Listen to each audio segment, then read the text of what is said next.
Hola gente, bienvenidos a No Sabemos Nada, de donde tenemos el conocimiento aproximado de muchas cosas. Yo soy Álvaro y les doy la bienvenida a Recap, el programa en el que video a video hablamos de capítulos no de series de televisión. Este es el recap del séptimo capítulo de la primera temporada de The OA.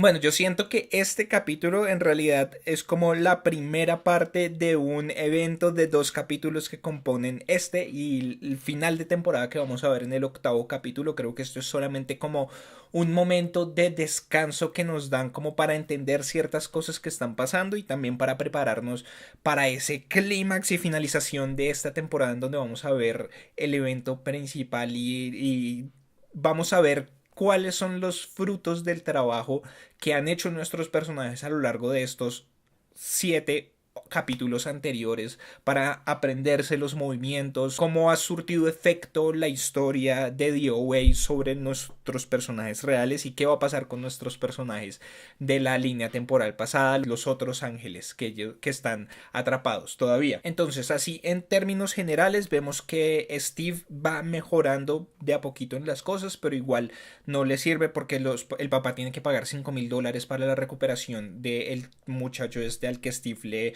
rompió la garganta con un puño en el primer capítulo. Él no sabía que eso había pasado y después de eso llaman a esta institución, a este colegio militar, a este internado donde lo habían amenazado que se lo iban a llevar. Los llaman y ellos llegan y se llevan a Steve, la profesora que recibió la herencia de parte de su hermano, terminó utilizando el dinero para sacarlo a él para que pueda él no irse para allá, para que no se lo lleven, sino que pueda volver. Y pues en general ella ha cambiado mucho la opinión que tenía con respecto a él después de que empezaron a ir a la casa y a saber todo esto de IOA y a relacionarse ellos más. Ella ha cambiado mucho con respecto a él. Entonces no sabemos realmente cuál va a ser la consecuencia de esto. No sabemos qué es lo que va a pasar. De pronto nos lo muestran en el próximo capítulo. De pronto este sea uno de los eventos y una de las cosas que van a hacer que finalmente no logremos salvar a nuestros personajes. De pronto van a estar realizando los movimientos y van a llegar por ellos a la casa, van a llegar por Steve a la casa de los papás o algo va a suceder ahí. De pronto los papás de ella también van a llegar, los papás de DOA, que ese es un punto muy importante que vemos aquí que vamos a discutir ahorita. Pero no sé, sigo pensando que finalmente no van a poder salvar a los otros ángeles esta temporada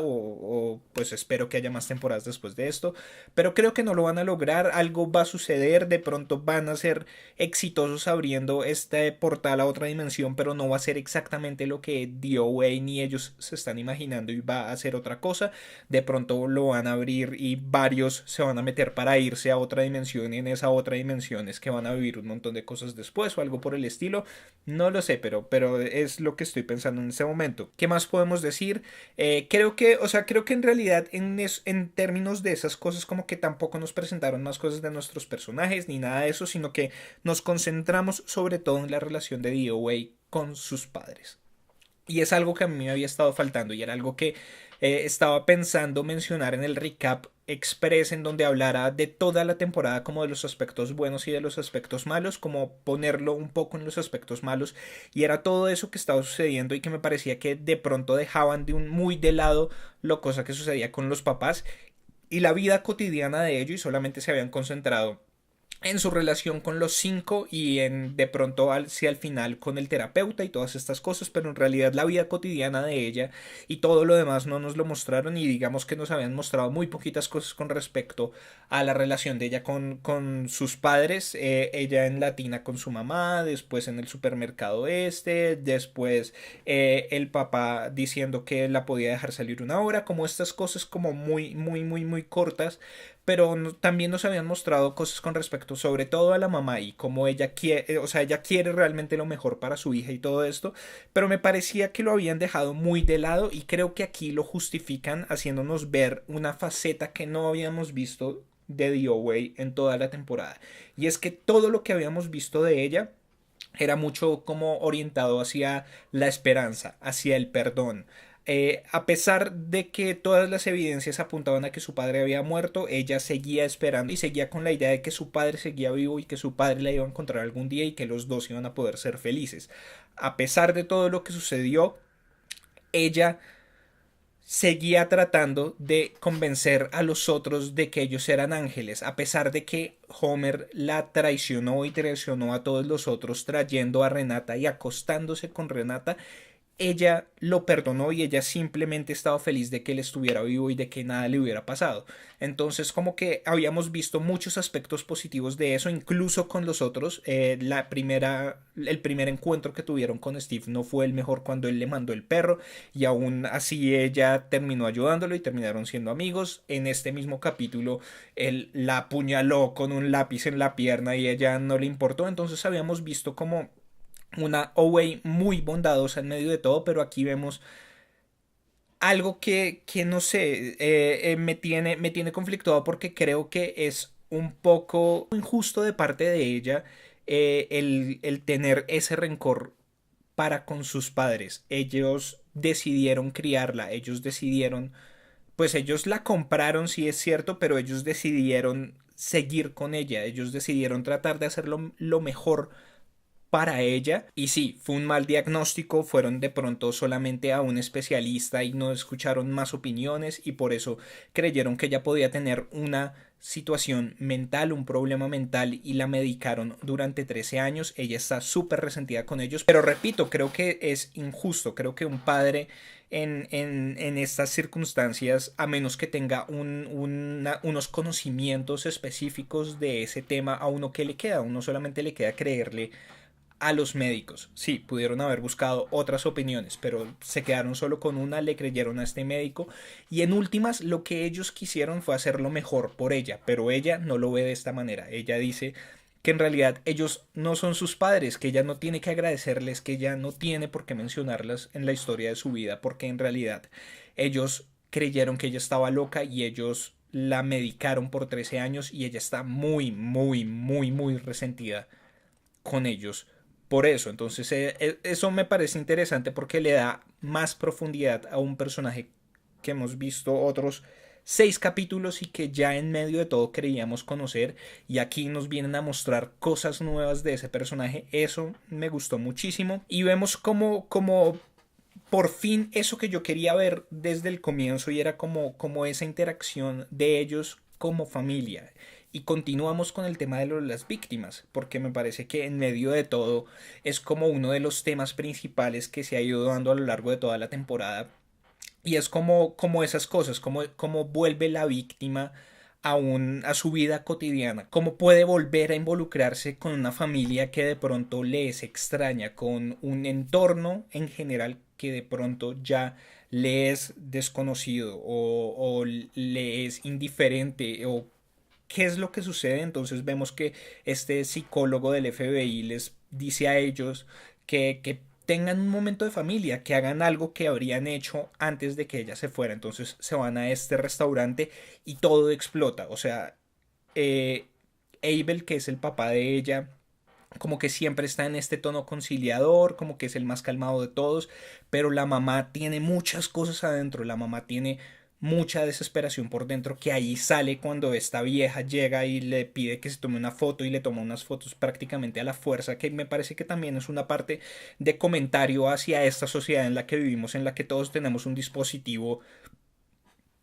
que toma fotos, que toma videos, que es muy fácil para nosotros en esta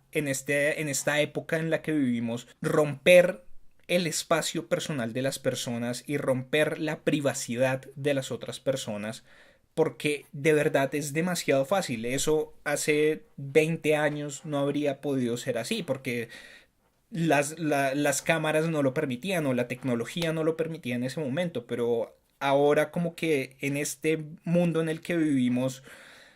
en donde hay mucha gente que es prácticamente dependiente de todo lo que tiene que ver con las redes sociales, con que todo lo que sucede en su vida tiene que estar registrado en una red social o en una fotografía, en un tweet, en una publicación de Facebook, en una publicación de Instagram, en algo por el estilo, porque si no, no es válido o se necesita una justificación, se necesita una validación social del resto de gente, se necesita el me gusta, se necesita el like, se necesita creer que uno es una persona súper inspiradora porque todo el mundo le da me encanta a mis frases que saco de un libro de Paulo Coelho o algo por el estilo. O sea, en esa época en la que vivimos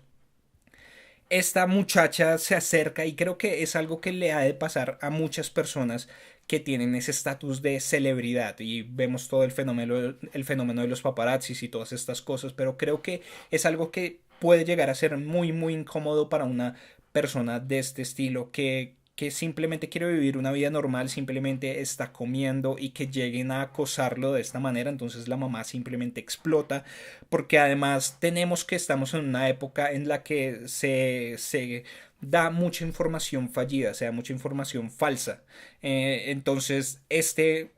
final de año lo vimos con toda esta controversia que se creó con respecto a todas las noticias falsas que se están propagando por Facebook y cómo empezaron a estudiar como todos esos comportamientos de la gente que y de la gente que hace publicaciones también, no solamente de los espectadores que entran a estas cosas, sino en general de las personas que hacen publicaciones de eso que llaman el clickbait, que es simplemente poner titulares o poner fotos que llaman mucho la atención para que la gente dé clic sin importar si el contenido que luego va a ver adentro o el contenido que se crea dentro de esa página o esa cosa en específico es real o es justificado o es trascendental o lo que sea, simplemente la gente necesita tráfico, la gente quiere eso, entonces toman información de cualquier lado, toman la información que les conviene, desechan la información que no les conviene. Entonces tenemos ese tipo de cosas como esta muchacha que llega a decirle a DOA como, "Ay, no, es que tú eres una inspiración, estar en cautiverio, te pegaron, te violaron, te no sé qué, me puedo tomar una foto, ven y nos tomamos una foto". Y la mamá, no, o sea, y la mamá obviamente se pone muy brava porque nadie sabe realmente qué pasó, ni siquiera ella como madre de la víctima principal sabe qué fue lo que sucedió, nadie sabe, excepto las 5 personas que nosotros sabemos a las que ella le está contando la historia, nadie sabe qué le pasó a DOA, todo lo que están hablando es simple y pura especulación con respecto a lo que está pasando y la mamá tiene mucho miedo que esta vieja vaya, publique la foto y diga cosas que no son ciertas, cosas como que la violaron, cosas como que la golpearon, cosas como todas estas. Y DOA termina diciéndole la verdad, pero la mamá cree que simplemente es de nuevo una locura. Porque ella le dice, yo fui la que me hice las cicatrices, son movimientos, son parte de los 5 movimientos que se necesitan para abrir una puerta a otra dimensión. Yo soy el ángel original y voy a salvar a otros ángeles y ¡pum!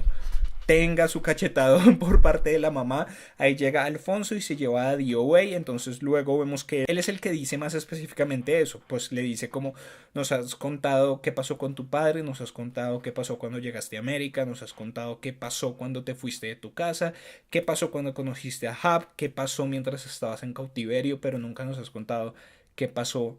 en medio, qué pasó con tus padres. Entonces ahí es que ella les dice, ellos no son mis padres, ellos me creyeron loca, ellos me medicaron, ellos, yo no les debo nada básicamente, y eso es lo que me parece injusto y creo que tiene que ser un punto principal de pronto en este último capítulo o en una temporada más adelante como esa reconciliación, porque ella es un personaje que en medio de todo nos han mostrado que es muy sabia, que siempre está como tratando de ver las perspectivas de otras personas. Creo que es solo natural que en algún momento ella se siente y se trate de poner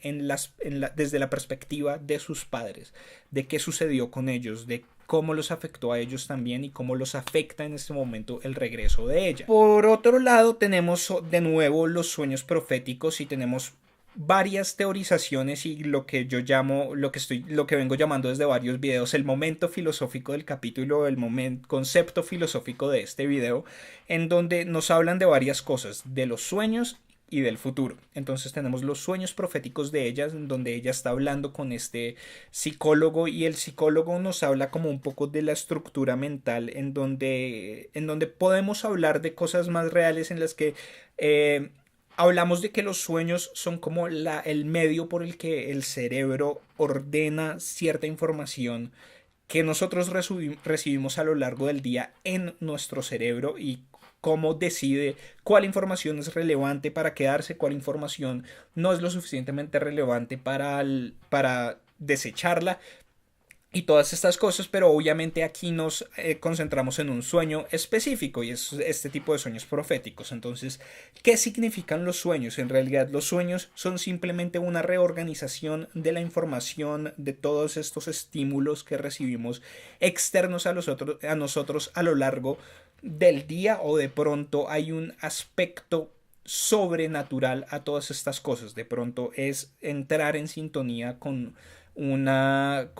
frecuencia más allá de lo percibible, que nos muestra cosas que pueden suceder en el futuro. Entonces ella habla de que la primera premonición que tuvo fue lo del bus y no le hizo caso, la segunda premonición que tuvo fue lo del padre y ella le hizo caso y pasó esta otra cosa, y ahora tiene esta premonición que, si me preguntan a mí, yo diría que es un tiroteo en el colegio. Me pareció súper gracioso el hecho de que en el video anterior a ese capítulo yo hubiera mencionado el hecho de que nos habían puesto un audio de las noticias de un televisor hablando de un tiroteo en un colegio, si no estoy mal. Entonces me pareció que es como un poco prediciendo, no sé si vaya a suceder, no sé si ese vaya a ser un evento súper importante y una crisis importante en este último capítulo que nos queda, pero según lo que yo entendí, esa premonición es, o sea, ese espacio grandote que ella veía con el techo alto, los ventanales gigantes, era el comedor de la escuela donde ellos van. Además, lo que se caía era una bandeja de las que utilizan en los restaurantes. Entonces, no sé, de pronto vaya a haber algo así, eso es lo que yo creo, pero pues aquí lo toman de otra manera. Entonces el psicólogo le dice que de pronto esos sueños son la interpretación de todos esos estímulos que ella recibe en momentos muy importantes, en coyunturas importantes dentro de su vida. Entonces, que el primero cuando ya quedó ciega, el segundo su paso oficial legalmente a la adultez, porque tenemos que en varios países alrededor del mundo los 21 años son realmente la edad en la que se pasa a la mayoría de edad legalmente, y que este de pronto era otro momento de coyuntura en donde ella estaba, después de todo lo que le había pasado, estaba aceptando cosas, estaba queriendo hacer cosas. Entonces que de pronto en este momento lo que ella necesitaba, ella era simplemente dejarse llevar por la corriente. No tenía que luchar contra ese sueño, no tenía que luchar a favor de ese sueño, sino que simplemente tenía que dejar que las cosas pasaran y aceptar que las cosas estaban pasando como estaban pasando, porque eso era parte del proceso de curación, como aprender a aceptar lo que estaba sucediendo alrededor de uno. Y por otro lado tenemos también lo que tiene que ver con el futuro, ¿no? Entonces, cuando después de que ellos están practicando los movimientos, hablan con la profesora. Entonces, o sea, como que hay una gran pregunta en el aire sobre lo que va a suceder, qué va a pasar cuando ellos abran este portal, qué va a pasar cuando DOA pueda ir a la otra dimensión, va a poder salvar a sus compañeros, qué es lo que va a suceder, y eso nos da paso para hablar del concepto del futuro. Y es algo que me parece bastante importante y es algo que creo que nos ha agobiado a todos de una manera u otra, y puedo decir personalmente que eso me ha agobiado a mí, y es el pensar en el futuro, el pensar en qué es lo que va a pasar después. Entonces hace poquito vi un cortometraje que quiero mencionar, que pues aquí en Colombia ponen cortometrajes antes de todas las películas que se presentan en cine. Y era un cortometraje sobre un tipo que hace parapente, paracaidismo, salto base, como todas estas cosas, pero pues el tipo es como súper espiritual y habla en general de las conexiones con los elementos y todas estas cosas. Pero entonces él habla de pues de una creencia que tienen ciertos pueblos indígenas sobre el paso del tiempo, sobre el pasado, el presente y el futuro. Entonces, que el pasado es algo que ya sucedió, entonces es algo que ya no puedo cambiar, es algo que no está sucediendo en este momento, y es algo por lo que no tengo que preocuparme, porque ya sucedió, ya no lo voy a cambiar, solamente tengo que concentrarme en lo que está sucediendo, y que tampoco hay que tener miedo con respecto al futuro, porque el futuro no ha sucedido. Entonces, que él, al botarse de un paracaídas, no tiene miedo, porque tener miedo es pensar que se va a morir, es pensar que se va a lastimar, es pensar que va a suceder algo malo, pero eso es un miedo proyectado hacia el futuro y en este momento él no se ha muerto, no se ha lastimado y no le ha pasado nada malo. Entonces, ¿para qué preocuparse por eso? O sea, como decir, hay que preocuparse exclusivamente por lo que está pasando en este momento y es como parte de lo que nos explican aquí, lo que trata de transmitir DOA y es que el futuro da tanto miedo porque el futuro es oscuro, entonces se conecta como con un miedo primordial que tenemos y es el miedo a la oscuridad. Y por eso es que todo lo que los humanos hacen es tan luminoso. Eh, por eso es que se apreciaba tanto el fuego, porque corría la oscuridad. La oscuridad es lo desconocido, la oscuridad es lo que no vemos, la oscuridad es el peligro potencial, la oscuridad envuelve la oscuridad, o sea, la oscuridad representa muchos de los miedos fundamentales que como nosotros como humanos, no humanos en general compartimos. Y creo yo personalmente que en medio de todo el miedo a la muerte también es otra de esas manifestaciones a ese miedo a la oscuridad, ¿no? Y es como dejar de ver, pasar a un plano en el que no hay nada, no saber qué viene después, un miedo a lo desconocido. Hasta ahí llega la luz. Después de eso no vemos nada más. Entonces como que eso de la luz, que también es un tema que ha sido recurrente, incluso este capítulo se llama El Imperio de la Luz, pero desde el comienzo lo que le da Catún a ella es la semilla de la luz y lo que ella está tratando de hacer con nosotros es como iluminarlos con respecto a estos conceptos, a estas cosas que suceden en sus vidas. Como que lo que dice ella es que de pronto eso de la luz es, o sea, vivir con la luz y todo eso es como iluminar lo que está frente a nosotros, lo que está sucediendo en ese día. Entonces, cada día se va iluminando y va cogiendo forma, pero no podemos iluminar más allá, no podemos iluminar algo que todavía no ha pasado.